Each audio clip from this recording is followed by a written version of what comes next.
Hello বন্ধুরা, welcome to সুতোপাস রান্নাঘর। কেমন আছো সবাই? আশা করি সবাই ভালো আছো, আমিও খুব ভালো আছি। তো আজকে তোমাদের নিরামিষ একটা গাঠি কচু দিয়ে পদ রান্না করে দেখাবো। তো দেখো, এখানে আমি নিয়ে নিয়েছি 500 গ্রাম গাঠি কচু।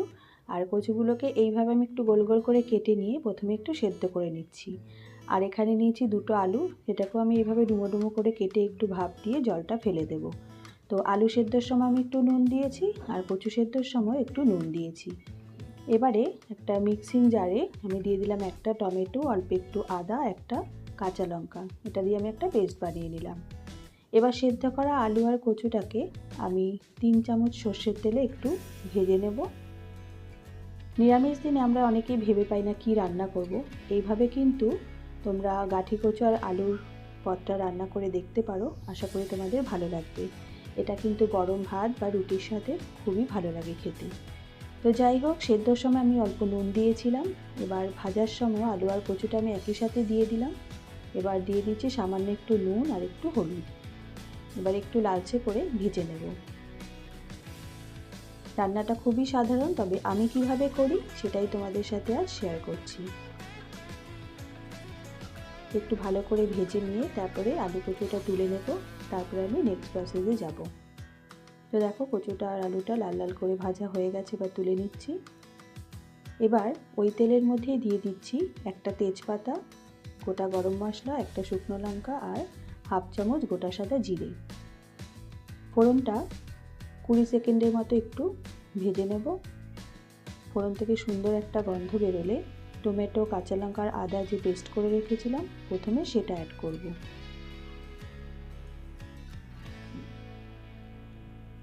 চিংড়ি মাছ দিয়ে তো তোমরা অনেকেই খেয়েছো, তবে এভাবে একবার বানিয়ে দেখো, আশা করি তোমাদের ভালো লাগবে।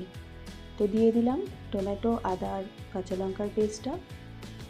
এবার মিডিয়াম ফ্লেমে খুব ভালো করে কষিয়ে নিতে হবে যতক্ষণ না পর্যন্ত টমেটোর কাঁচা গন্ধটা চলে যাচ্ছে। আমার রেসিপিগুলো যদি তোমাদের ভালো লাগে তাহলে লাইক, শেয়ার, কমেন্ট করে দিয়ে পাশে থাকার অনুরোধ রইল। তো খানিকক্ষণ মশলাটা কষিয়ে নেওয়ার পর দিয়ে দেবো কিছু গুঁড়ো মশলা। এখানে নিয়েছি আমি পরিমাণ মতো নুন, হাফ চামচ হলুদ, হাফ চামচ লঙ্কার গুঁড়ো, হাফ চামচ দিয়েছি কাশ্মীরি লঙ্কার গুঁড়ো আর দিয়েছি 1 চামচ জিরের গুঁড়ো। এবার সব মশলা আঁচ কমিয়ে খুব ভালো করে কষিয়ে নিতে হবে যতক্ষণ না পর্যন্ত মশলা থেকে তেল ভেসে উঠছে। খুব ভালো করে কষিয়ে নিচ্ছি। আর আমি প্রতিটা রান্নাই, বন্ধুরা তোমরা যারা আমার রেসিপি দেখো জানো আমি গরম জল ব্যবহার করি। গরম জল রেডি করেই রেখেছি ঝোলের জন্য। এবার মশলাটা খুব ভালো করে কষিয়ে নেওয়ার পরে আলু আর কচু যে ভেজে রেখেছিলাম সেটাও অ্যাড করে দিয়ে মিনিট 5-7 একদম আঁচ কমিয়ে কষিয়ে নেব। যে কোনো সবজি যখন তোমরা রান্না করবে, সেটা মাছে দাও বা এমনি এইভাবে রান্না করো, তখন কিন্তু মশলার সাথে খানিকক্ষণ কষিয়ে রান্না করলে টেস্টটা অনেক বেশি ভালো হয়। 5-7 মিনিট কষিয়ে নেওয়ার পরে অ্যাড করে দিলাম গরম জল। এবার খুব ভালো করে নেড়ে নিয়ে আমি ঢাকা দিয়ে এটা ফুটতে দেব মিনিট 10-এর মতো। কচু আর আলু কিন্তু আমি সেদ্ধ করে নিয়েছি আগে, খুব বেশিক্ষণ ঝোল দিয়ে রান্না করার দরকার নেই, মিনিট 10 ফুটিয়ে নিলেই হবে।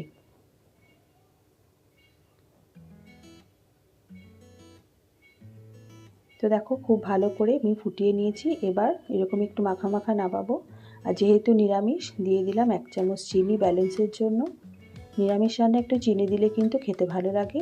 দিয়ে দিলাম হাফ চামচ শাহি গরম মশলা আর দিয়ে দিলাম বড় 1 চামচ ঘি। ব্যাস, আর কিছুই দেবার নেই। এবার খুব ভালো করে মিশিয়ে নিয়ে আবারও ঢাকা দিয়ে 5 মিনিট গ্যাস বন্ধ করে রেখে দেব, তারপরে নামিয়ে নেব। তোমরা অবশ্যই এভাবে একবার ট্রাই করে দেখতে পারো বন্ধুরা, আশা করি তোমাদের সকলেরই ভালো লাগবে। এটা কিন্তু গরম ভাত হোক বা রুটি, দুটোর সাথে খেতেই খুবই ভালো লাগে। এবার ঢাকা দিয়ে দিলাম। এবার গ্যাসটা বন্ধ করে 5 মিনিট রেখে এবার সার্ভ করে দেখাচ্ছি। তো দেখো বন্ধুরা, গাঠি কচু বা অনেকে মুখি কচুও বলে, আজকের রেসিপি একদম তৈরি। তো কেমন লাগলো তোমাদের অবশ্যই কমেন্ট করে জানিও। তো আজ এই পর্যন্তই, দেখা হচ্ছে আগামী পর্বে। তোমরা ভালো থেকো, সুস্থ থেকো, ধন্যবাদ।